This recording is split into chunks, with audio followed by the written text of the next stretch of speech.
One other thing I thought of is that we're probably going to be podcasting there. So whenever you and I get to a conference together, we bring all of our recording equipment and try to get a few episodes in.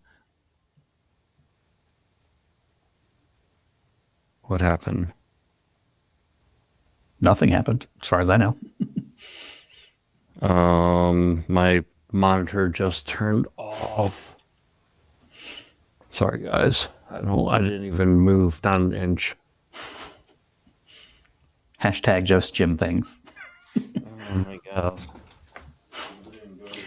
Sorry. Just Jim's poor technology. Jim gave up. He walked away. He's like, I'm done. Mark this down. We made it 5 minutes before we had a Jim technical issue. Well, I am back. So where was I? Well, I'll start over. I don't remember where I was.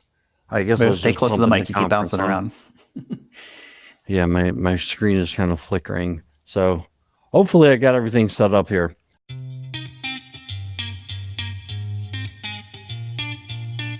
This is Identity at the Center.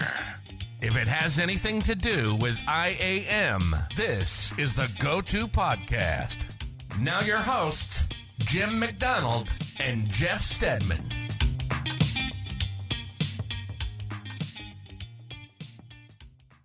Welcome to the Identity at the Center podcast. I'm Jeff, and that's Jim. Hey, Jim. Hey, Jeff. How are you? Oh, not so bad. Yourself? Doing great, man. It's definitely summer.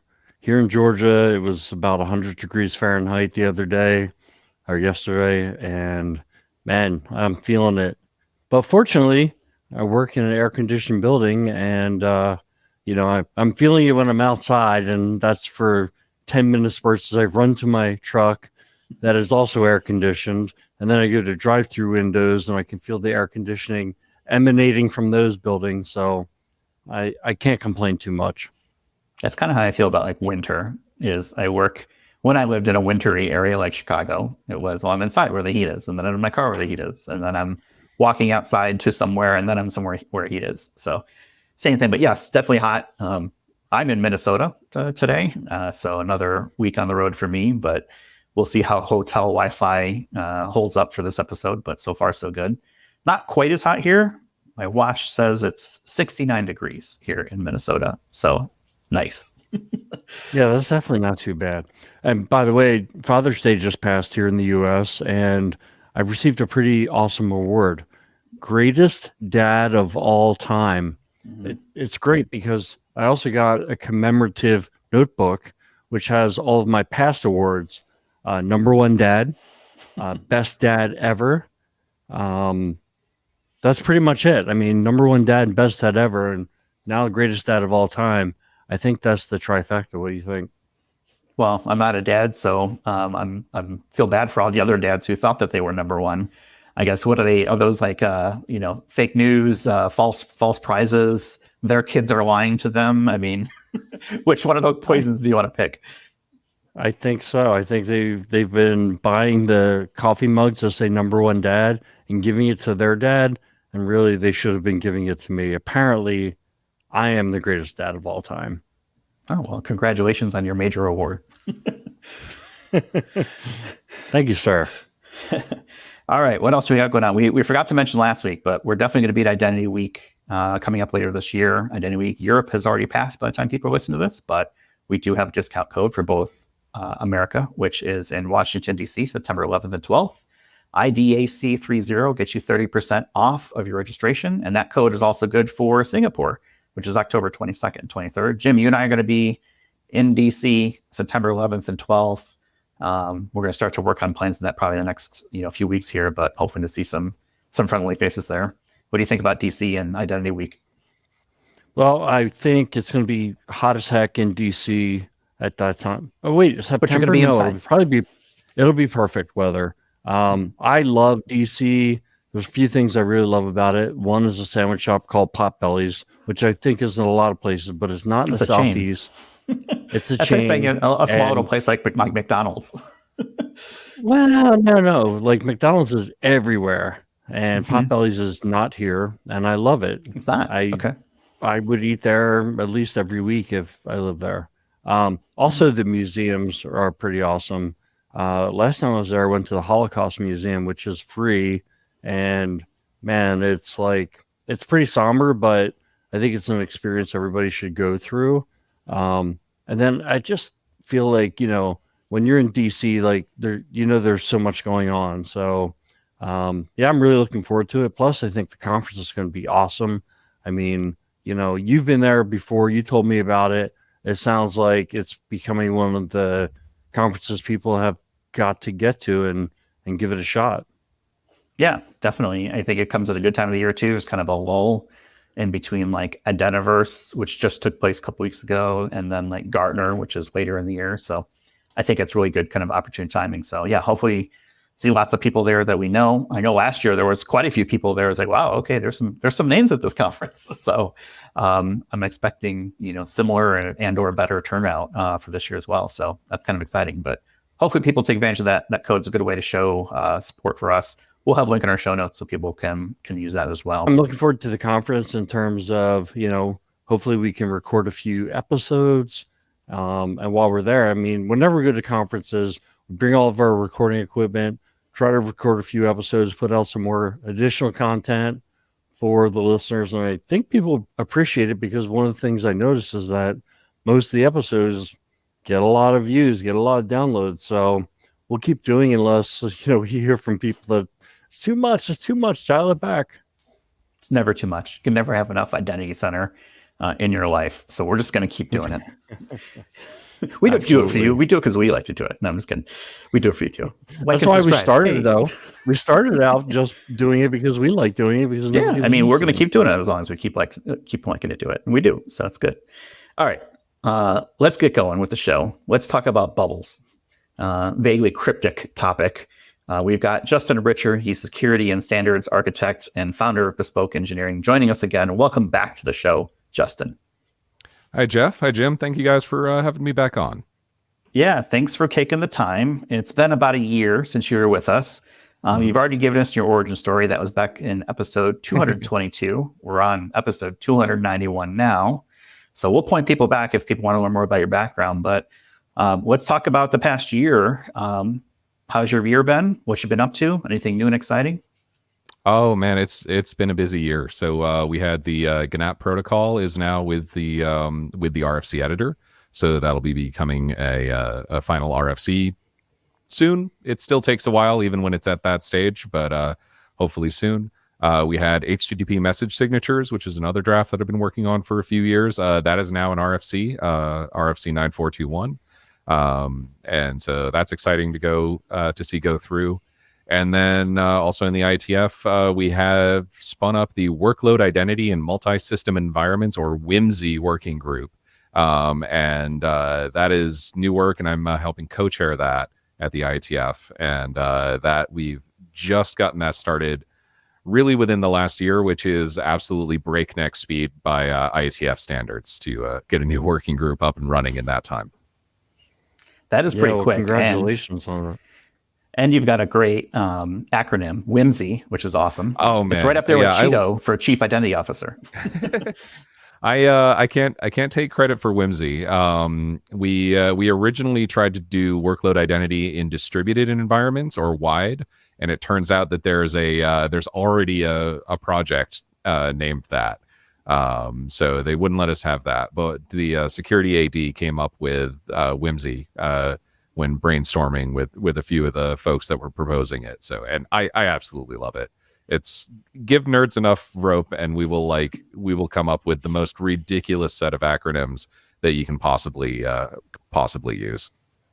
Yeah, but you know what? It's all about marketing, right? If you have to have a good name for your thing, otherwise it'll never get traction. And WMSI is a great name. I want to dig into that more because there's another one that you were mentioning before we hit record called Spiffy, which is even awesomer. Yes. So it's like between Spiffy and WMSI and Cheeto, and I'm sure there's other ones out there.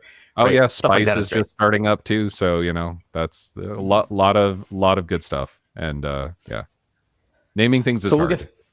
We're going to get to that in a second. I want to ask you about Identiverse because I saw you in the hallway. We kind of chatted for a couple minutes there while I think I was coming from a recording and walking somewhere, and you were sitting in a chair holding court as you do. What did you think of the conference this year? Any thoughts? Overall, it was good. Honestly, most of my time, I got pulled into hallway conversations this year. It was a hallway con for me. Just a lot of good conversations with people that are working on lots of interesting stuff. The big topics this year really seem to be like authorization. Absolutely a big topic this year. That's really kind of coming out into its own. All the workload stuff, like for example, like we're doing with Whimsy, that showed up in a bunch of different spaces, and so that was really good to see. And it's interesting seeing all of this stuff happen in a world where like OAuth and OpenID Connect, stuff that I helped like define and build, it's not the new stuff anymore, right? That's the old guard. That's been around for over a decade. Like, what's next? What are we building on now? And to me, that's really exciting to see what the new takes are on solving not only the same problems, but also like problems that stuff just doesn't solve well. It was never meant to solve well. And so, yeah, seeing a lot of people working in I think we're really seeing a lot of new flourishing ideas in a lot of different spaces in the identity community right now. And most of them are probably going to end up being bad ideas. We don't know which ones those are yet. And I think we'll see some really, really cool stuff landing over the next couple of years. That's a good perspective. And I think a lot of the things that you talked about with, the Whimsy, the Spiffy, it all is going to tie into this concept of federation bubbles. Mm-hmm. You're going to kind of educate us on today. But if you start at the most simple level, what is the use case that the federation bubbles concept is meant to solve? And kind of how did you stumble into this? And, tell us give us the background. Yeah, of course. So the whole concept, I'll start with like what an idea of a bubble is, and then it'll make sense of a little bit more of where it fits. The idea of a bubble is that you have a network of systems wherein everything is just kind of self-contained. So you have accounts that work, applications that work, authorizations, all of that. And then you have controls about how stuff gets into that system and how stuff gets out of that system. So how I provision accounts in and how I can use that as a launching point to provision stuff outbound. Now, where this really ends up being pretty useful is places where you have disadvantaged environments. So you have systems where you might lose network connectivity. One of the places so I've been working with Uber Ether on this project for about the last year or so, and they do a lot of Department of Defense and sort of forward deployed type of stuff.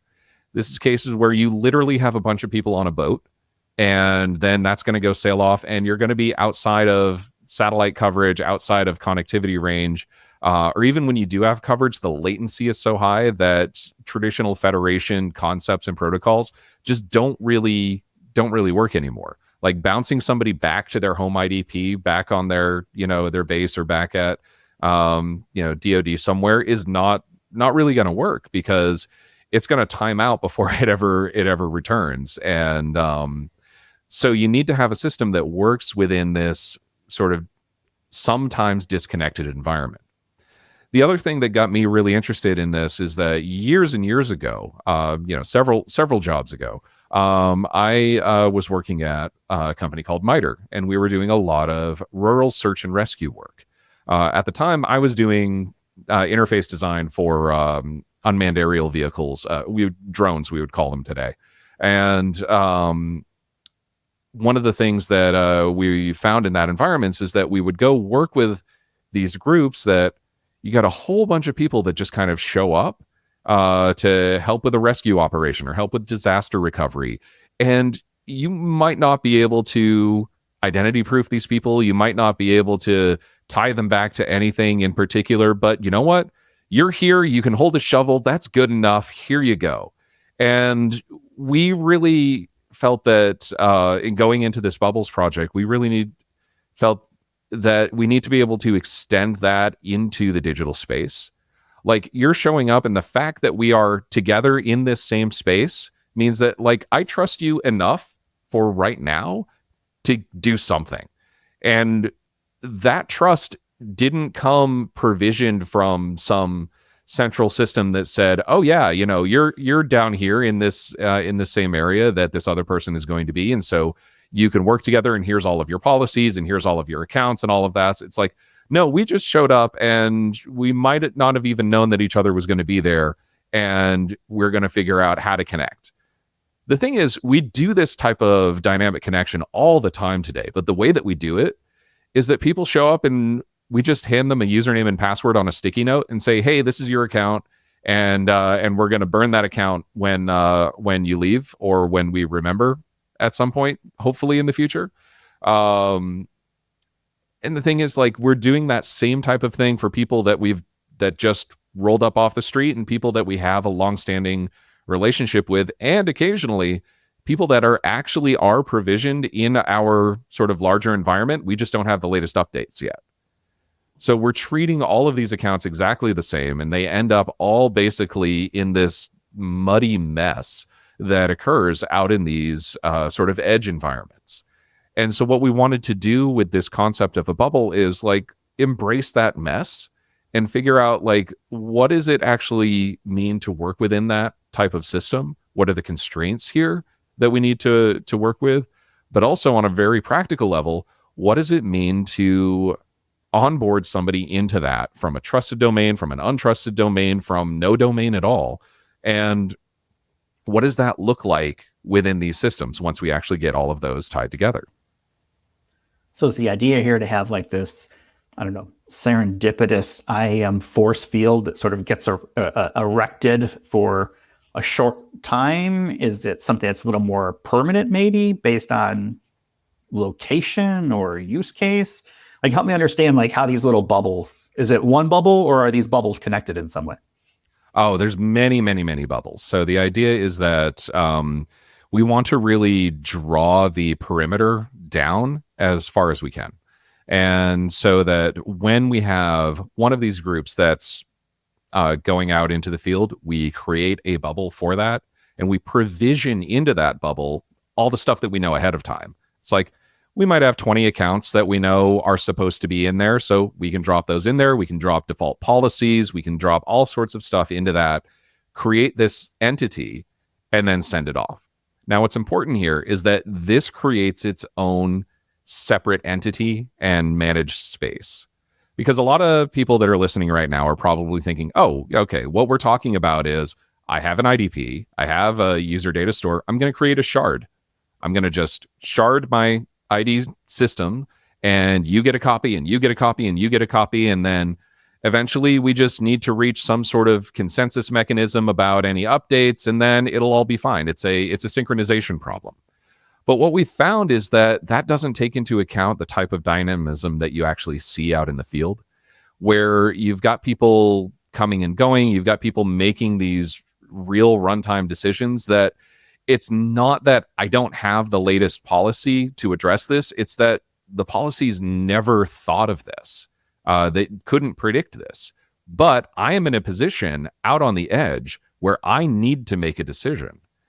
And so what happens historically is that this is why people create admin accounts with the password admin, because they just need to be able to override a couple of things locally just to get something done, because they're out there in the edge and they need to do something. So, let's go back to the disaster recovery scenario. You're out there and you've got a bunch of people that show up out of nowhere and just want to help.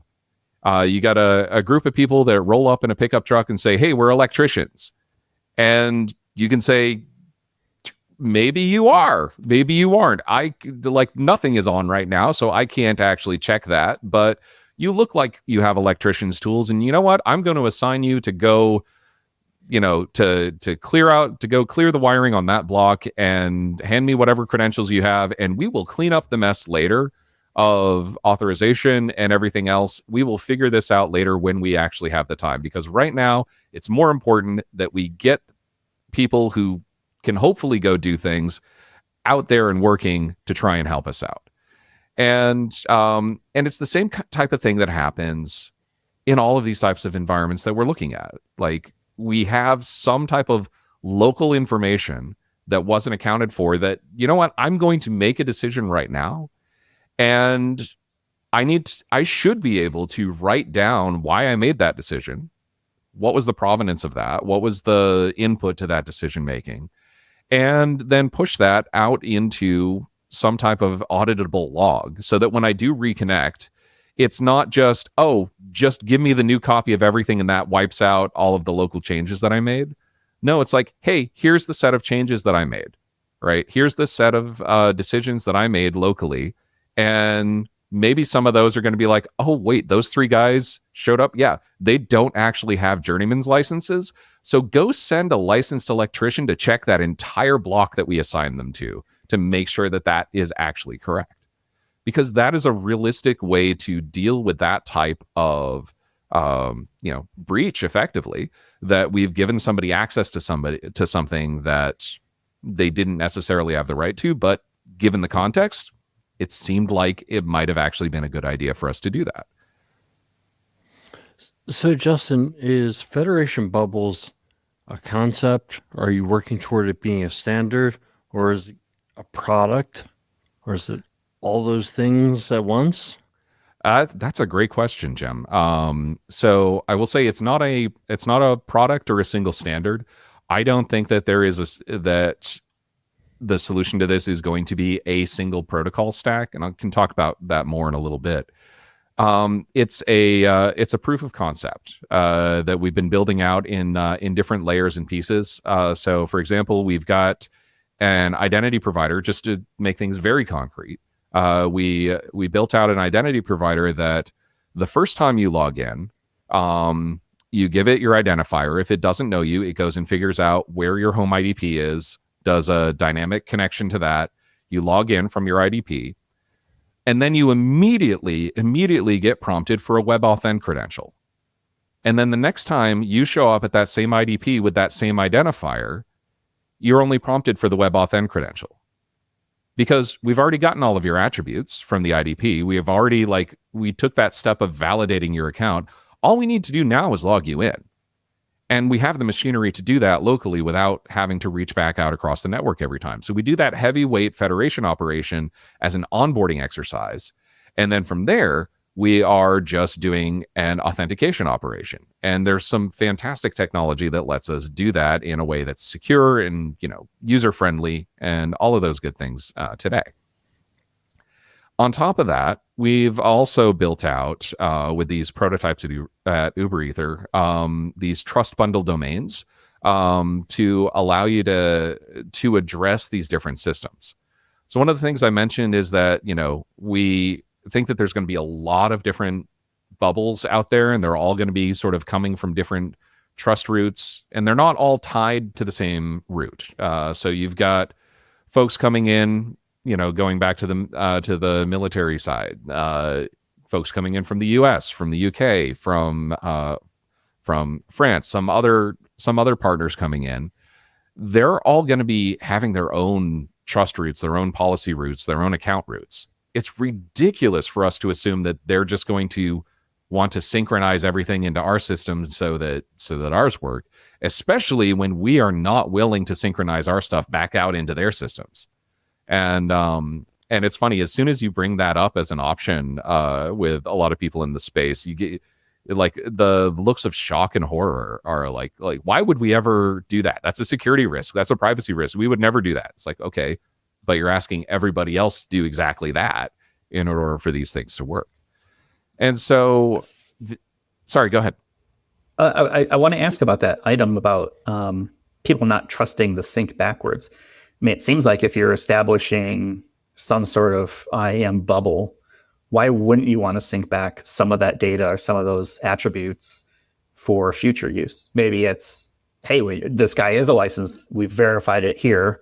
Wouldn't you want to carry some of that information forward? I mean, I'm trying to think of obviously the security aspect of it, but I would think enriching data is generally a good thing, no?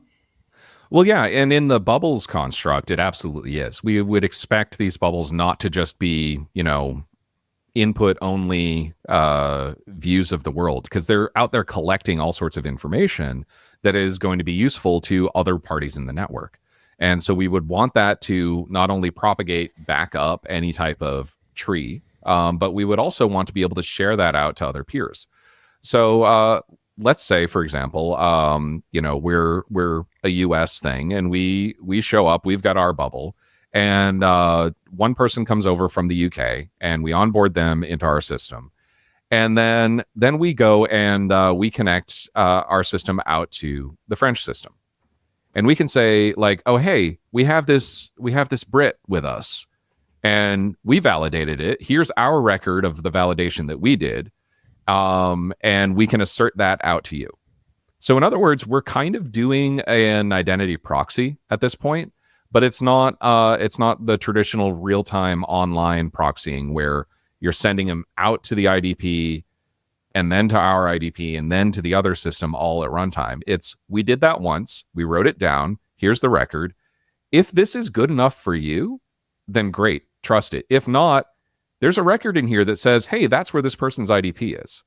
So they might connect out to the French system, which then says, you know what? Okay, fine. For today, we'll let you in. But if you want to come back tomorrow, we need to talk to your IDP. Once we're back online, we're going to talk to your IDP to really make sure that that is the right type of connection. And this is that type of data augmentation that is really, really rich, that ends up getting just completely sort of chopped and lost in systems today. Because right now, like I said, what happens is somebody like that shows up. It's like, oh, fine, we'll just make them a local account so that they can log in, and then you lose that entire chain of information, right? You lose all of that rich information. So now when it goes to, for example, audit things 6 months later, after all of this is done, you can say, well, there was somebody that made a local account named J. McDonald. That's all that we have. He did a bunch of things. We don't know what that means. Whereas opposed to, like, no, this is Jim. He came from here. We onboarded him on this date. We checked the provenance on these dates, and these are the things that he did within the system. And it's like, oh, by the way, when I'm back online and I'm doing this sort of, it's not really a reconciliation in a classical data sense, but it's kind of this reconnection exercise. I can go back and say, oh, like, hey, Jay McDonald came from you guys. He did some shady stuff, and this is the nature of the shady stuff that happened. You might want to look into that account a little bit, because we had to shut him down and cordon him off over here for a little while, and that might be news to Jim's organization, or that might have been why they sent Jim. That's just Jim. That's just Jim doing Jim things. Exactly. It's sorry to pick on you, Jim, but just to make it really concrete, these are the types of, like, really local, really individual types of decisions that we've got to make. And this notion of, oh, we can just centralize all of our identities, that really starts to fall apart.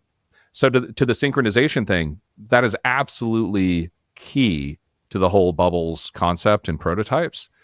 It is antithetical, though, to an identity shard, because if I am only supposed to have my subset copy, my subservient copy of some portion of the IDP, well, then what are all of these other accounts doing there? That's aberrance. That is, I'm going off of what I was told was okay. And now synchronizing with all of that, does that mean that I'm supposed to just throw that out? I'm supposed to eject all of these people that I've onboarded? Because if you tell me to do that, what am I probably going to do? Just go make new accounts as soon as the synchronization is over, right? Because people need to get things done at the end of the day. This goes back to something I know I mentioned in the last show. I very, very deeply feel that security needs to serve functionality.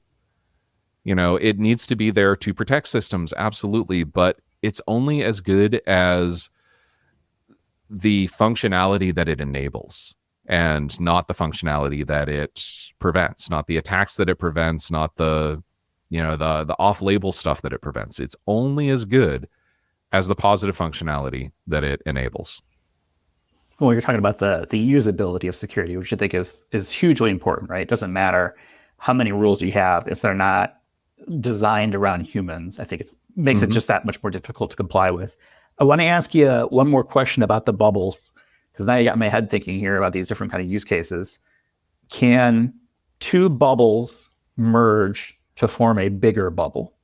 So in that example that you used of like, okay, well, here's the US and England and then France.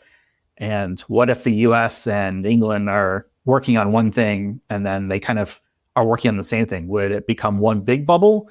Would it be two little bubbles that are kind of federated to each other immediately? Like, how do you see that kind of use case taking place? So I see it happening in two potential ways, although I think we'll see what it really looks like once this type of thing is deployed and people start throwing it up against the wall to see what breaks.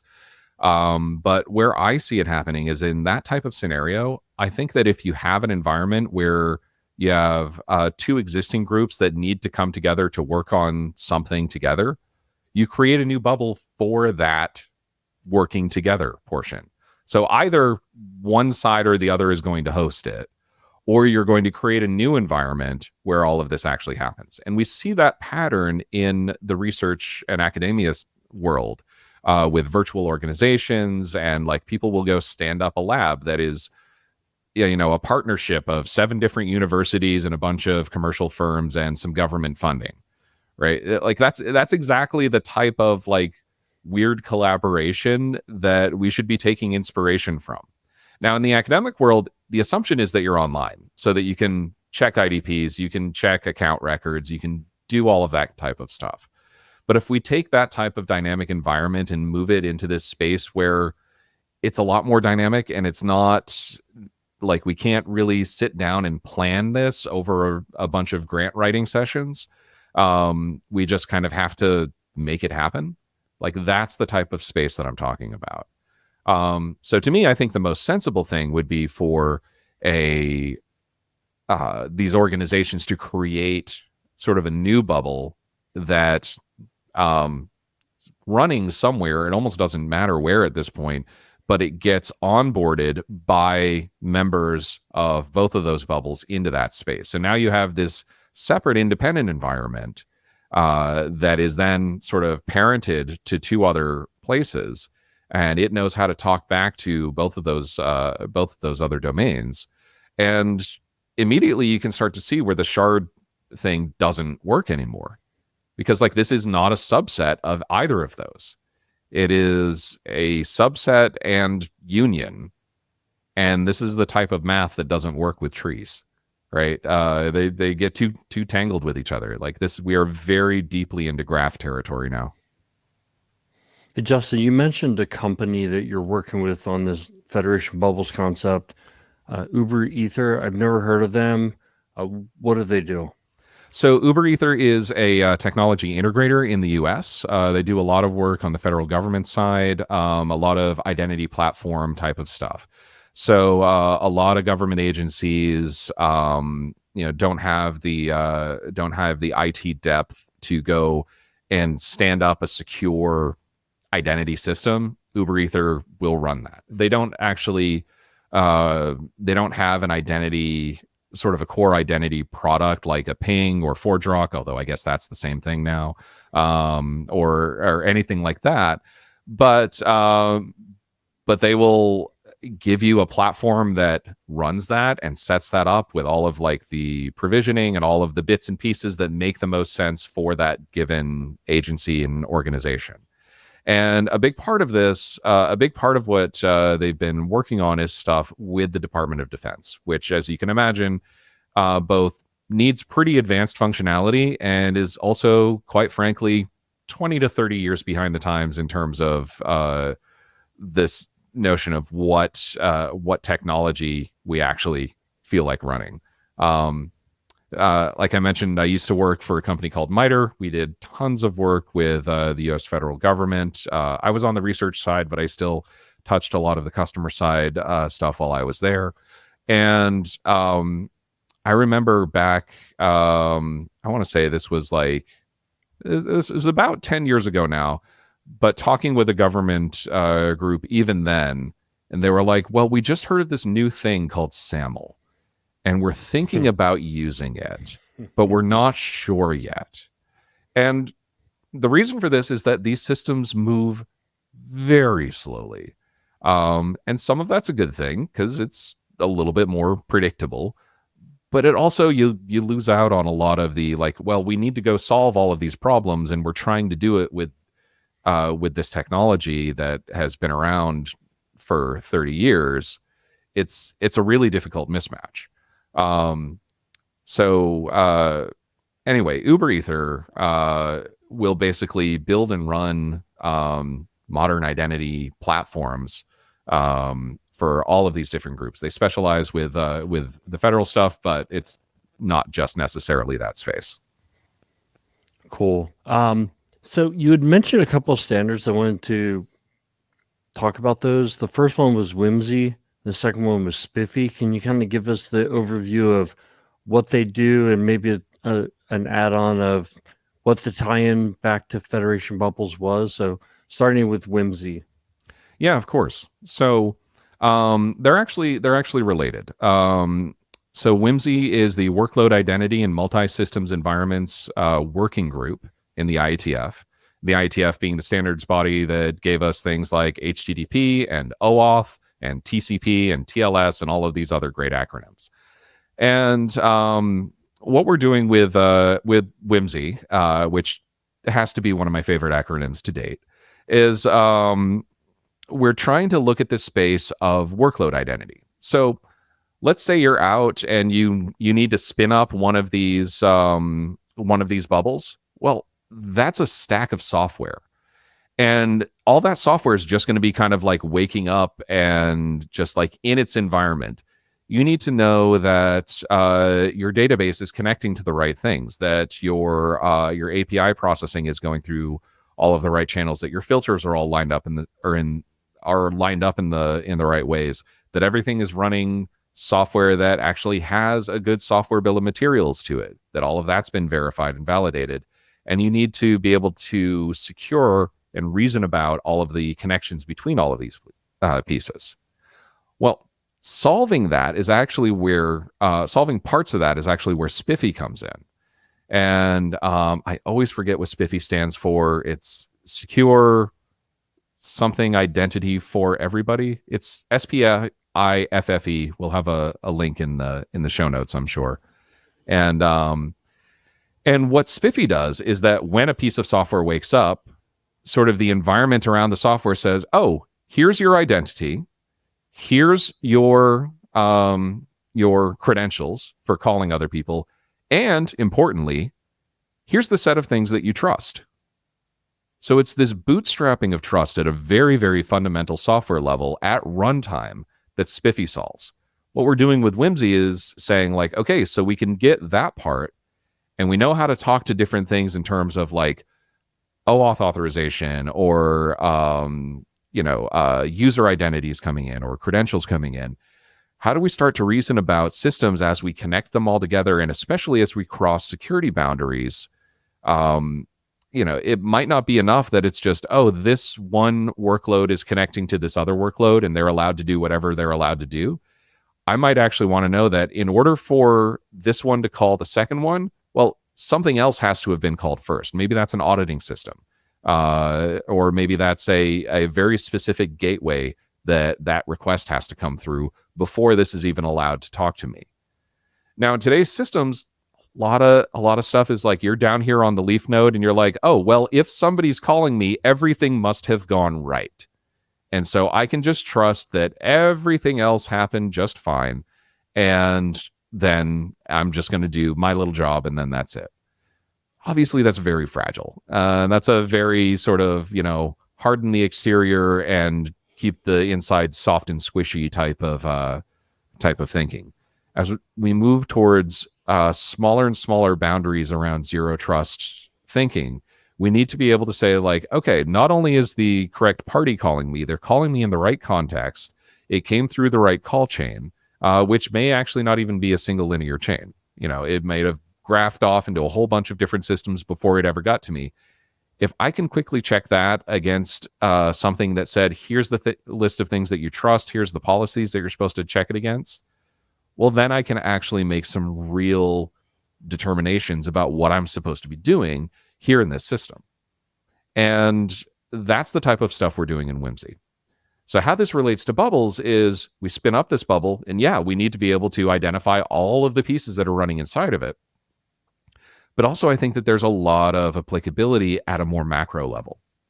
Because once I spin up one of these bubbles, well, I'm going to want to be able to talk to other bubbles. That means I need to be able to address another bubble.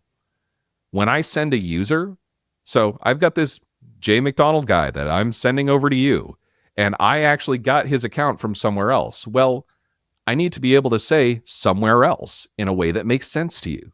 I need to be able to say through me in a way that makes sense to you. And we can't just assume that everything is on a publicly available web-based URL, like a lot of the federation systems that we have today actually do. One of the things that Spiffy gives us is a way to build out URLs within their trust bundles that actually makes sense contextually. And this actually brings up a really, really interesting tie-in from the very beginning of the show, is the award of the greatest dad ever, I believe it was. And here's the thing. It's absolutely reasonable. I think we all know that is absolutely reasonable for every kid to give their dad the greatest dad mug, because that is a contextual assertion, right? Greatest dad of all time is a contextual the only dad you know. assertion. Exactly. And so that is the bit that makes that truly meaningful. It's not actually a global declaration, as much as we love to joke about that. Like I love that joke. It's a great standby. It's really wonderful. But the truth of it is that just like in all of these security systems, it's contextual. Like I might be needing to make a decision about what to do next based entirely on only the things that I know in my environment. And I might have some policy that says only the greatest dad of all time can call this API. And when he does, then he gets the data. Everybody else, I just give him a 403 and say, nope, not going to happen. Thing is, how do I determine that? How do I determine the validity of that assertion?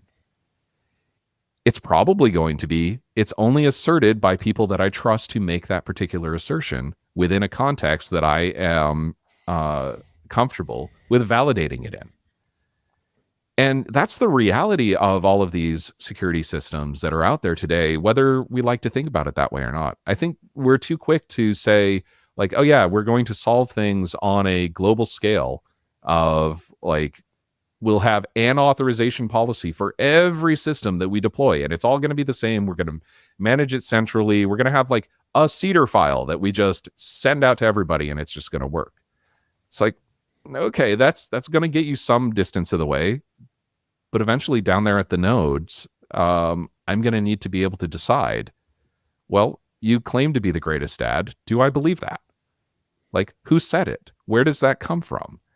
And yeah, if your kid tells you that, that's great. If a random stranger on the street handed you that, I think it would be a much stranger type of conversation than hey, what I do in my own time is my own business, Justin. You know, no judgment here, no judgment. But really, that's really one of the core things here, is that we're embracing that contextuality. We're embracing that messiness at the edge, and just admitting that it's there and admitting that it's not part of a problem, but it's part of the world. That's just how this works. And so by no longer pretending that that's not part of this overall conversation, now we can really start to make some smart decisions about it.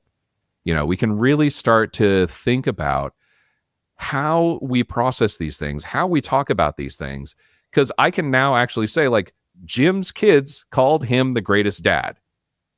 That is an assertion that I can make, and you can do with that whatever you like. You know, I can check the provenance. That might be good enough for me. That might not be good enough for you, because we're operating in different contexts. And I need to be able to make those statements and reason about those statements in a way that crosses boundaries in a way that actually makes sense. So Spiffy solves the identity piece just for that running bit of software. Whimsy's looking at how do we reason about this across multiple systems, especially across security domains. And the bubbles concept is really looking at that at a that's same style of thing, but at a macro level. How can I have an identity system that I know is independent and that I treat as independent and that is not always connected, but is not always disconnected? Because like when I come back online, like you were saying, Jeff, I want to be able to say like, hey, these 3 electricians came on. Can I double check all of their credentials right now? Okay, great. Thank you. Right. I want to be able to do that kind of thing and not just sweep all of that under the rug. Yeah, it's a real interesting concept. I'd be curious to see how it continues to evolve. And more importantly, how does this actually make it into the real world, right? From a thought experiment. And I would assume there's probably stuff that's happening, but it seems like it's very much still on the upward trajectory of figuring things out, right? Absolutely. We're building it in bits and pieces, figuring out where the technology gaps are, deploying it where it makes most sense. And one of the things I've said from the very beginning of this is that it's not a product, it's not a technology stack, it's not even a standard. Because there have been attempts to have like a global vision of distributed identity systems. And it's like, well, if everybody would just use this agent, then all the problems would go away. And that is never going to happen. Because as soon as you want to connect to somebody else, they're going to be using a different agent, right? They're going to be using a different schema. They're going to be using something that's not the same.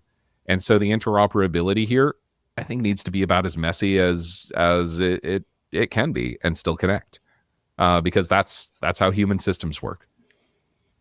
So I'm looking forward to the next RSA where we start to see products with 100% more bubbles or something like that, just like we saw with the AI and zero trust and right. all that other stuff. I want to wrap up our conversation on a lighter note, and I'm happy to say that I am a sponsor or contributor or funder, I'm not sure what the right word is, backer, I guess probably the right word, backer, of a new board game that you had been working on called Naturaball. Talk about that, because I'm going to link in our show notes. It sounds really cool. And I also want to get into Cards Against Identity for a couple minutes. But tell us about Naturaball. What is it? Yeah. Well, so one of the things we talked about last time is that one of the other things I do beyond all of this identity stuff is I really enjoy board games, and I like designing them. Cards Against Identity is something that I've published a new version every single year over the last 5 years or so, and that's been a very small sort of niche thing that shows up at the identity conference circuit. But with Naturaball, this is a game that actually came to me through a friend of mine who I met in. She's based in Iceland, and she came up with the original idea of this game when just talking with her kid, who was I think 9 or 10 at the time, and he just wanted more facts about animals. So like, hey mom, can you just make a bunch of animal flashcards? Let's make an animal game. Let's do something. And so she came up with this idea of basically having animal flashcards with a bunch of statistics about the animals on the cards, and then rolling dice to compare the statistics. Very simple rules, very simple mechanics, really easy for kids to pick up and learn and play. She showed me this game a couple of years ago, and it had been sitting around in the back of my mind, like this is a neat idea. Like this is pretty neat. Now she had been just printing things out on her home printer and putting contact paper over them. Because I had been doing game design and prototyping for a couple of years, I went and designed and printed up an actual prototype, sent one copy to her in Icelandic with the condition that she translated into English so that I could also have a copy. And then we had those for a little while, and we're playing with our kids and with friends and stuff. And both of us were like, this is a fun game. Like, this isn't just like a neat little hobby. So we want to make this into like a real commercially available board game. So what we're doing right now is we're trying to raise enough money through what's basically pre-orders with a bunch of extras through GameFound. And like Jeff said, you can find the link in the show notes. And the way that it works is if we reach our goal by the end of it, then we are going to get a full set of these games printed from an actual game manufacturer. It's actually the same printer that does Wingspan and Pandemic Legacy and Gloomhaven and a bunch of other like really big games. They were legit. Really, yeah, they were really excited to work with us little indie developers. It's a team of 3 people total, and that's been working on this. 4 if you count my friend's son, who's arguably the original designer for this whole project. And yeah, we're trying to kick this off. And so yeah, please check out the game. I spent way too much time putting together the little pitch video that's on that website. So that runs until I think mid-July. So if that sounds interesting to you, or if you know somebody it sounds interesting to, please check it out and send it along.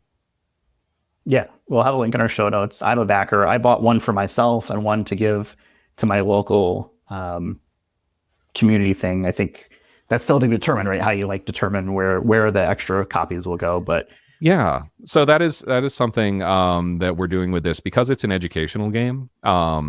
We're giving people the option to basically pay for extra copies that then get donated and shipped out to schools, to libraries, to community centers, to all sorts of things like that.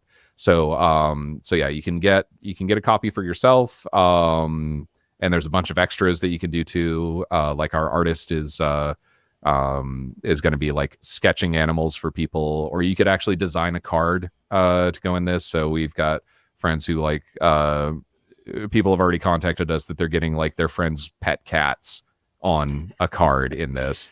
With whatever stats you want. We don't care if they're accurate at that point. So like my kid's hamster is probably going to be one of the cards.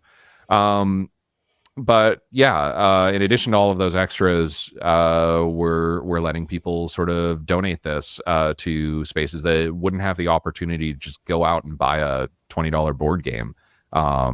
And that's something that we really we felt really strongly about going into this. Yeah, it's a very cool idea. I love the art style, I love the direction of it. Like I said, I bought 2, so I'm looking forward to getting that one out. Cards Against Identity, real quickly. What's the latest on that? Was there a new pack for this year? I forgot to ask you Identiverse about it, but yeah. So there was a new pack this year. So it's one of those things that if you catch me on the spring Identity conference circuit, then I usually have a backpack full of them with me. Those sold out through the absolute gauntlet that was Identiverse, immediately followed by EIC, plus a bunch of other stuff around that time. But you can go to cardsagainstidentity.com, and that will actually you can buy it online. Since that's a small run, it's basically goes through a print on demand service, but you can get everything going all the way back to the original 2019 deck. What's your favorite white card and black card for this year? For this year, oh my gosh. So I think my favorite black card is That's It. I'm creating my own standards organization with blank and blank. And white card.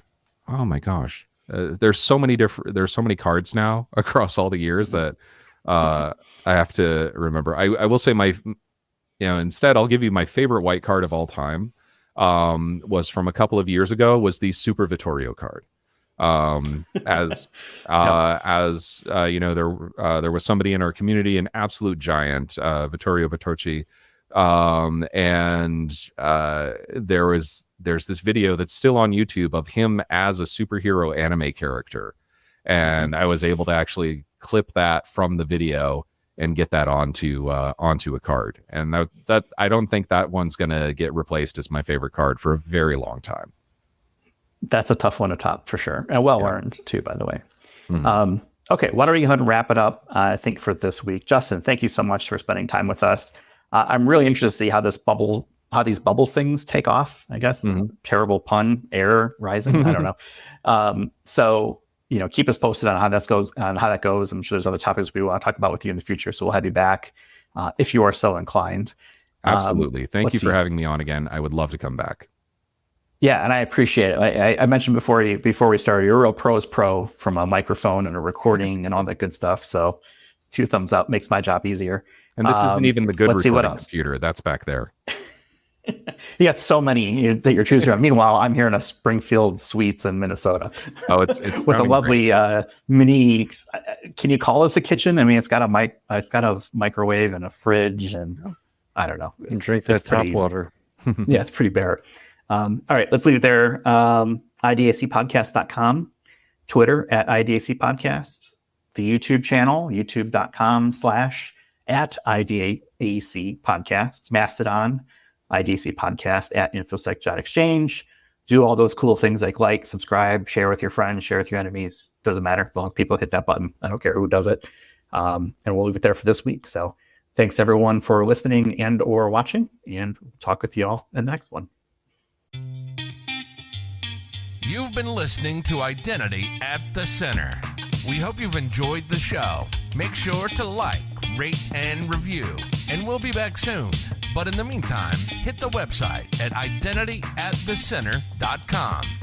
See you next time on Identity at the Center.